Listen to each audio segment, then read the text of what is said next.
cheating shouldn't be a deal breaker for women. You can always take the man back even if he cheats on you. There's a Japanese saying that goes this way, that if you take the wrong train, it's better for you to get off at the first stop. Don't stay on that train, because if you do, it's going to be more expensive for you to get back to your original destination and keep pushing forward.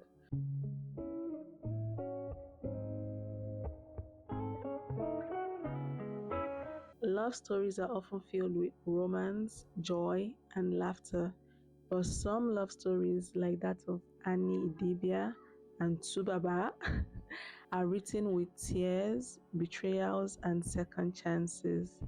This is the story of a love that refused to die despite the many storms it faced. That is, till today. Now let's get into the video. Hi guys, if you're new here, my name is Omomiola and let's talk about Annie Idibia and Tsubaba.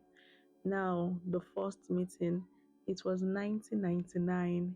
A young Annie Macaulay, who was just 15 years old at the time, met a young musician named Innocent Idibia. She met him at Evan Ezra Music Studio, and at the time, Tsubaba, then known as Two-Face, was a struggling artist with big dreams. Annie was just a secondary school girl with her own aspirations of becoming an actress. The connection between them was instant. By the way, let me give a disclaimer. Annie was 15 while Tsubaba was 24 years old. If that's not grooming, I don't know what it is, because I don't know why a 24-year-old would be interested in a 15-year-old girl. I don't even see the connection. I don't know how they relate intellectually between each other, but according to them, the sparks were flying and the love and connection between them was instantaneous. Tsubaba pursued his music career with a group called Plantation Boys. I don't know if you guys can remember the Plantation Boys, but I can remember being at home listening to the Plantation Boys, because I was so young at the time, but I can remember the Plantation Boys. I remember one of their songs, Ọmọdé mẹ́ta ṣeré, eré o, ṣeré o, wọ́n ṣeré ayọ̀.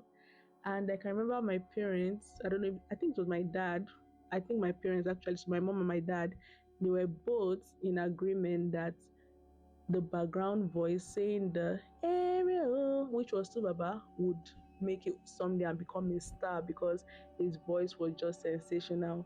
Speaking of my dad, he's actually calling me right now, so let me pick up. Sorry about that, guys, but I'm back. So by the early 2000s, Two-Face became an household name with songs like Ọmọdé Mẹ́ta and Knock Me Off.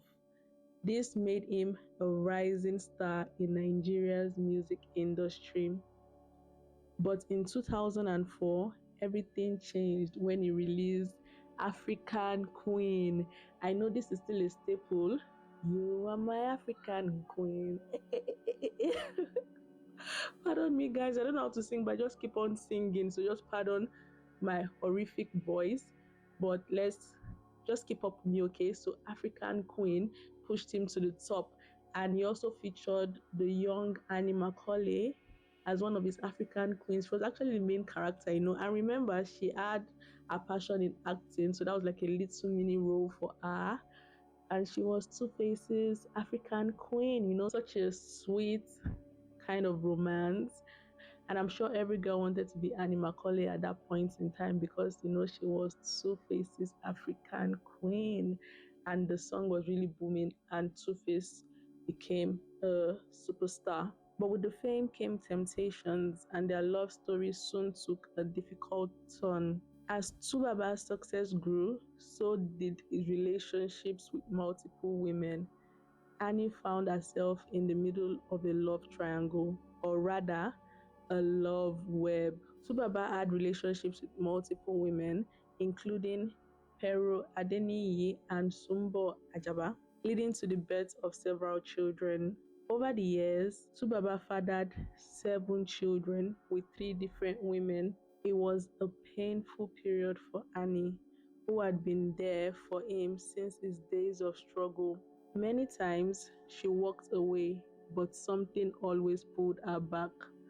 Please, can somebody tell us this magical something that keeps pulling Annie Macaulay back to Two-Face, or should I call him by his government name, that keeps bringing her back to innocent Idibia? Can somebody please tell me the secret something that keeps the magnets that keeps pulling her back? I don't want to blame young Annie because I know that, and I'm definitely sure that Two-Face was always begging her, because guys like that, when they follow other women or they follow several women, they don't just tell you to F off. They want you to, you're like a trophy. So they want you and they want the other women that they have. So they want to have access to everybody. They don't want you to block access to them. So I'm sure Two-Face was crying and pleading, and rolling on the floor to Annie, like, please take me back, baby. Please take me back, baby girl. And he might have also, I'm not sure, don't quote me on this, but he might have also threatened to unalive himself if she doesn't take him back. Because I know men like this, when you leave them, they don't want to be left alone. They don't want you to like block off access to them. So they will do everything and they will say everything. They will promise you the heavens and the earth just for you to take them back. And they will also promise to cut off relationship or reduce relationship with other women. Two-Face cannot technically cut off relationship with Pero and Sumba because he has kids with them. They are his baby mamas. He can keep the relationship, more professional without the intimacy. Do you get? But Two-Face and his forum wouldn't have that. But he wants to eat his cake and have it. That's one thing I've learned about Annie, Idibia, and Two-Face, Idibia's relationship. Now, after years of on and off romance, betrayals, and public scrutiny, something unexpected happened. On February 14th, 2012, which is Valentine's Day, by the way. So Tubaba is very, psychotically romantic. He decided to shock the world by proposing to Annie Macaulay in a packed nightclub in Lagos. Annie was overwhelmed with emotions. With tears in her eyes, she said yes. It was a moment that proved that love sometimes survives even the deepest wounds. And I think around that time, African men were like, you see, women, it's good for you to endure, The race is not for the swift, but the one with patience and endurance and love for a man. So when they saw this drama between Annie and Tuba Badwell, the men were advising women that, you see, cheating shouldn't be a deal breaker for women. You can always take the man back even if he cheats on you. The proposal happened in June 2012, and right now we're in 2025, and it's been years later. And can we see where that got Annie? Okay, let me keep my mouth shut and just keep it pushing. The following year, Annie and Subaba had a traditional wedding in Lagos, followed by a grand white wedding in Dubai. He said, Abibi, I'm going to take you to Dubai and give you a wedding of a lifetime, and which he did. He gave Annie that. The ceremony was attended by celebrities, politicians, and high-profile figures from Nigeria and beyond. Annie finally had a wish. She became Annie Idibia. She dropped the Macaulay name and married into the Idibia family, and she had a fairy tale wedding, a dream life, and now she's Annie Idibia. Amazing, so Annie thought. Marriage, however, was not the fairy tale Annie had dreamed of. In 2021, their relationship was tested publicly when Annie accused Tubaba of infidelity on social media. She claimed he was still seeing his ex, Peru Adeniyi, and traveling secretly to be with her. I don't know if you guys can remember the scandal, but I'll try to put just a little clip of the audio of when Annie, because Annie actually brought this situation. She was so frustrated that she brought this to social media, and she accused Two-Face of leaving their home in Lagos just to go and see Pero Adeniyi without informing her. And Annie has always had a problem with Two Face's family. So his mom doesn't like Annie, the brothers don't like Annie, and I don't know why they don't like Annie, but for some reason they don't like Annie, but she's still married into that family. So like, hello, Inobia family. This is Annie. You don't say that I was with my husband today. Peaceful, nothing happened. My husband told me he had a shoot today. Only for him to pack his things and his stupid cousin Frankie helped him plan it. His family does not love me. They hate me. They've been giving me hell for 10 years. Today, my husband packed his things. He lied to me that he was going to shoot. But my husband is on his way to America, planned by himself, Efel Morime, and Frankie. All of this behind my back. I don't deserve this. I don't. I know this is not your business. But I can't call any member of his family. I can't even call his manager. He will not take my call because he thinks I'm the reason. He thinks I'm in his way. He thinks I'm in his way. So if I will never take my call, he don't send it on his way to America without telling me. Without telling me. Without telling me. He's going to see Pero in America. there were multiple red flags, but Annie still shook head inside the marriage. If she married him for the money and she can like remove her heart from the whole situation, then maybe it's a little bit understandable. If she don't actually love Two Face and she just wanted this money, so okay, maybe she'll be able to she might have been able to handle all this stress and it will not affect her as deeply as it's affecting her right now. Because I watched Young, Famous and African, and I could see how Annie was behaving. Annie was acting like someone that was on drugs and she's experiencing withdrawal symptoms. She was vibrating, she was shaking, and she was fighting with everybody. And do you know why she was fighting with most people on that show? She was fighting, especially with Nadia. She fought with Nadia because of Two Face. Because in the previous season, Nadia kind of accidentally exposed Two Face. So now they were actually on a table, they were having dinner, and they were talking about men, I think men or cheating men, something like that. And Nadia asked a question. Nobody forced Innocent to answer the question the way he did. Nadia did not put her hand, she did not took her hand into Innocent's mouth. But Two Face claimed that you can love a woman and still follow other women or something like that. And Nadia was like, really? Even if you are married? So, yes, she might have, you know, she did not brush over the question. She went deep into the question, so she could have maybe fashied it and like moved on from the question. But she was really shocked and she wanted to know what was going on. So the thing became like a really big deal that time, and Annie was embarrassed. Everybody was embarrassed, and like Annie and Sophie left the table. So I think that's the reason why Annie has an issue with Nadia, because Nadia showed the world who Two Face really is, and Two Face took like a backlash, and Annie also took a backlash during that situation. I'm only gonna make love to who I love, but I can fuck when my mom is doing. Yeah, that goes. Hold on. Wait. You saying you can? No, he's not saying that. Are you saying this specifically to you? And this season 3, Annie came back like for revenge to attack Nadia because of what she did that time. So everything or most of the things that Annie does, like in one way or the other, is because of Two Face, because of the love, commitment or loyalty to Two Face. She's just trying to like protect his honor. And I don't know how you can protect the honor of somebody that is actually, if he was being lied on, if they were defaming Two Face's character, that is a different ball game. But when he's actually doing these things, what's the point of fighting for a man that does not even care about his name or his status? He doesn't even think his infidelity is going to be a problem because he's thinking he's a man and this is what men do. So Two Face does not have an issue with the way he behaves. So I don't know why Annie keeps fighting for somebody that doesn't ever want to be fought for, if that makes sense. So yeah, Annie has been going cuckoo.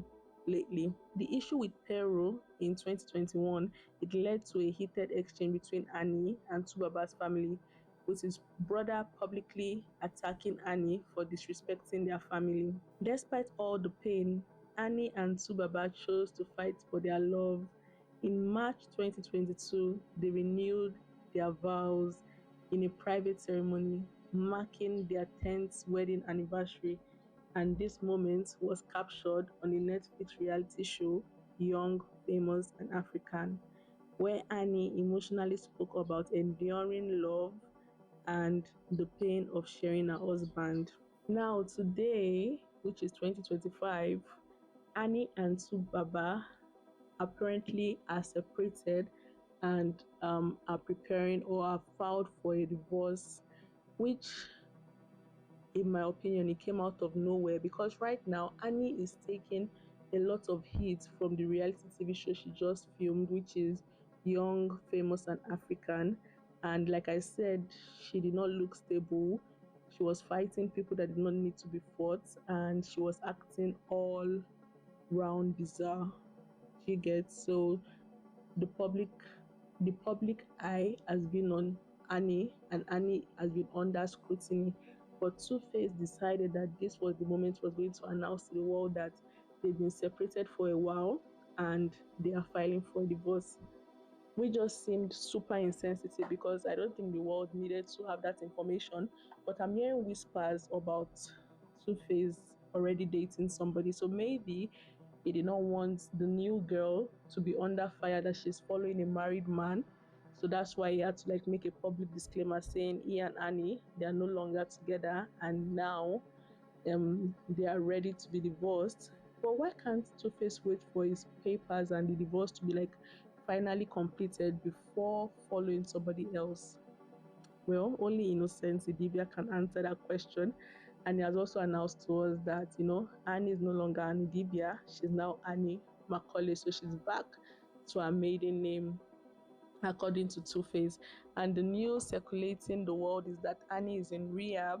And like I said, on the show, it looked like she was on drugs. So I wouldn't be shocked if she's actually in rehab. And they said Tiwa Savage and Toki Makinwa are her closest friends taking care of her. I pray she gets well soon, and I pray she doesn't get broken by this. But I don't think the world can really like. Everybody is fighting for Annie, do you get? But I don't think we can put 100% of our power and focus and fight for her because after Annie comes back from rehab and Two-Face begs to be with Annie, Annie is going to say, "Yes, baby. I want to do forever with you. I want to die by your side." That's what Annie would say to Two-Face, and they'll be back together. And she would tell us to shut up because it's none of our business. And rightfully so, it's actually none of our business. I'm just here reporting the news to you. So that's their life. They might be together again, who knows, and they might actually like grow old together. This might just be a little bit like a midlife crisis in their life, but we'll see how that goes. But to the young ladies out there, I wouldn't advise you to like endure with a man that treats you like trash. There's a Japanese saying that goes this way, that if you take the wrong train, it's better for you to get off at the first stop. Don't stay on that train, because if you do, it's going to be more expensive for you to get back to your original destination and keep pushing forward. Okay, so that saying is just so direct and so obvious. So please, even though a guy deceives you, because most guys or most men, they wouldn't show you their true character when they first meet you. So you might actually be fooled the first time. They say, fool me once, shame on you, but fool me twice, shame on me. So when he shows you who he truly is the first time, believe him. Let's not give him second chances or ever. Just believe him and walk away. Okay? Don't stay there and think, oh, he might change. It will change. I see his potential. You are not his mom. We only have one life to live, YOLO, and we can't waste it on somebody that is not ready to give you the best version of himself. So please, let's not be an Annie and like get off the train right now. You don't need to stay. You don't need to stay for the kids. I know mothers always say this, so I'm staying for the kids. In my opinion, I think you're teaching the children how to stay in an abusive relationship, because kids know, they can feel it when daddy is not doing right by mommy, or vice versa when mom is not doing right by daddy. So what are you teaching them? You're teaching the boys to treat women like trash, and you're also teaching the girls to endure, because mommy endured so much pain. So why can't I endure from my own man? That is love. So you're teaching your kids what love really is. And I know it's complicated. I don't have kids personally, so I cannot really speak on it 100%. But I personally don't think that it makes sense staying for the kids, especially it depends on the degree of how the man is treating you. If your mental health is gone, I don't know how you can actually be a mother to your kids. And I know that there are studies done saying when your psychological and your mental health is like zero, it brings loads of diseases and like tumors into your life. So because you are psychologically not okay, you're mentally not okay, you get sicker. Literally, I don't know if this has happened to you in a small scale, but when someone you're sad, you just realize that everything around you is bleak. You can't be the best version of yourself. You can't be the optimum you, because you are sad and depressed. But when you are happy, you see that everywhere is like roses, it's like rose petals everywhere, and everything seems to work out for your good. You are healthier. When when you're with positive people, you feel positive too. But when you're with negative people, it feels like they're sucking the life out of you, because that's literally what is happening. They are literally sucking the life out of you. So it's always advisable to stay away from a toxic situation. So if being with toxic friends suck the life out of you, how much more toxic partner, someone you're staying with 24/7? This is not someone you can avoid. You have to be there. So I think the best option in this type of situation is just to leave, start all over again. It's better for you to start now than for the man to now dump you. I feel like it hurts more. Someone you've been managing, like in any situation, she has been managing Two Face. Two Face has not been he has not been the best husband, but she has been managing him. But at the end of the day, he left her, and he left her hard. He dropped her like a bag of hot potatoes. Like, that's so sad. And he dropped her during the worst time of her life. Because I know on the show, she said she lost twins, meaning she was pregnant with twins, but she lost the kids. So this has just been like an emotional roller coaster. But Subaba does not give a flying F about anything going on with Annie. He just, ready to live his life, be with his new babe, and move on with his life. If Two-Face can be a savage, why not you, ladies? Also be a savage. Don't think about someone else's feeling. You first. You have to love you before you can love someone else, okay? And with that being said, don't forget to like, share, and subscribe. And I will see you guys in the next video. Bye.